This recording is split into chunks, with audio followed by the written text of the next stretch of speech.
AKAPADers, welcome to day 4 of the 31 Days of Dread. We got more Nicolas Cage. Nicolas Cage versus Chucky Cheese. Willy, Wonderland. Let's go.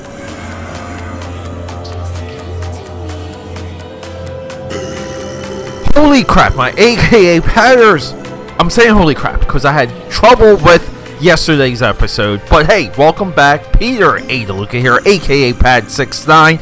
And I'm known as the Eclectic One. Welcome back to the show. This is the Film Buff Podcast, and we're in like a little bit of a themed month. It's called the 31 Days of Dread. We do one horror movie a day for the entire month of October. And if you guys enjoy what's happening, if you want to support me, you can go to akapad.com. All my social media is there. I'm there. You can purchase things. You can support me. You can do it for free.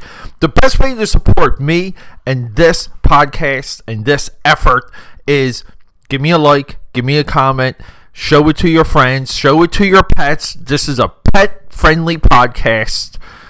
Here we go, people. Nicolas Cage, round 2, day 2. Yesterday we did Renfield. Today we're doing Willy's Wonderland. Renfield, funny, crazy, super violent, amazing looking, great performances, jaw-dropping, amazing makeup effects. That movie, I loved it. It blew me away. I want to watch it again. And I'm like that with this movie. And this movie, a lot like Renfield, it came out and people just kind of put up a question mark. And again, the film community, the film critics, the whole film sphere failed this movie because they missed the intent. This movie cost only $5 million. Nicolas Cage doesn't talk in this movie. Nicolas Cage is a man of honor. He's settling a debt. His car gets into trouble. He doesn't have the money. They say, look, can you go, because the whole town, the mechanic, the garage doesn't accept credit cards. He can't get cash. And he goes, you can work it off. So they send him to Willy's Wonderland, which is really a big old Chucky Cheese. And they say, just clean it up and we'll pick you up in the morning and you can go. And guess what Nicolas Cage does? He does everything. He gets his car at the end of the movie. Spoiler alert. But here we go. We have a hero's journey. This guy doesn't talk. We have insanely awesome themed, fun characters for him to kill. We get a very obvious, clear exposition at the at the middle of this movie that explains the satanic ritual, the cult, the town, and how these demonic individuals that are themselves potentially possessed by demons are inserted or implanted into these Chucky Cheese animatronic characters. And Nicolas Cage is kind of like like superhuman. He can take pain. He's a little bit stronger than the average bear, pun intended. But he goes through these creatures one by one and just beats the hell out of them. They have black blood. He decapitates them, rips out their hearts. Now, along the way, the previous victims, because the town wants to maintain its sovereignty and their peace, so they have to send sacrifices into this Chucky Cheese. The previous sacrifices were teenagers, right? Because it's a horror movie.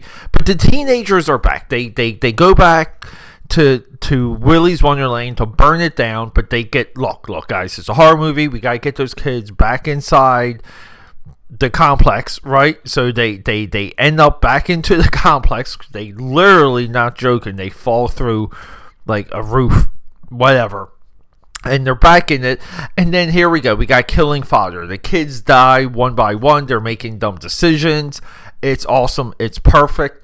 Where I think people came into this movie disappointed is they just wanted it to be, again, bigger, louder, more Nicolas Cage. They want Nicolas Cage to be over the top.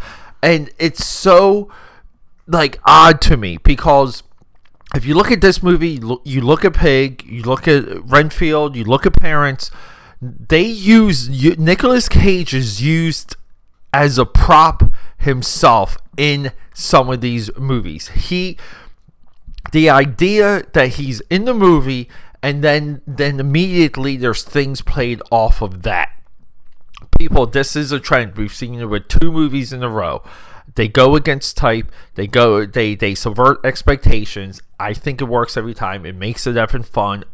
To me, it was amazing that he did not speak in this movie. I feel like that is it's a feat of itself. My only true criticism of this movie, because again, we have to believe things. We have to dream. Our minds have to wander while we watch these movies, right? We have to fall into them. So things have to be logical. They have to be convincing. And they all have to work within the reality that the movie weaves. This is what we love about movies. This is what we love about horror. Nicolas Cage's physique should have been better. I wish it was better. So he is absolutely more imposing. His character is amazing. He drinks this like jacked up Surge fruit punch, plays pinball, cleans the place, kills everyone, saves the girl, and gets his car at the end of the movie. It's amazing. It's awesome. Now, let's go into After Midnight. This is the next movie. And I just want to address something to what happens potentially on set, to where when we get like a performance that just seems unauthentic, it seems off, it's different.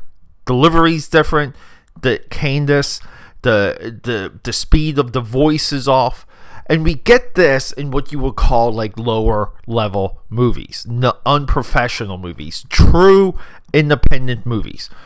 We get that here, and we're going to get it in our next movie. Now, this is the big point. I'm going to repeat it next episode.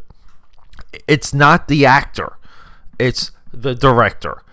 And a lot of directors don't have the experience and the reps and just the overall vision to get things out of an actor or like essentially another person.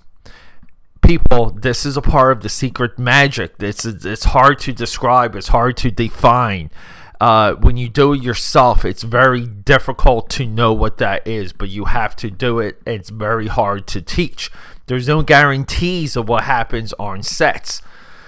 This movie has some of that, but this next movie, After Midnight, has it all over the place. But it's not the actors. It's a directing style.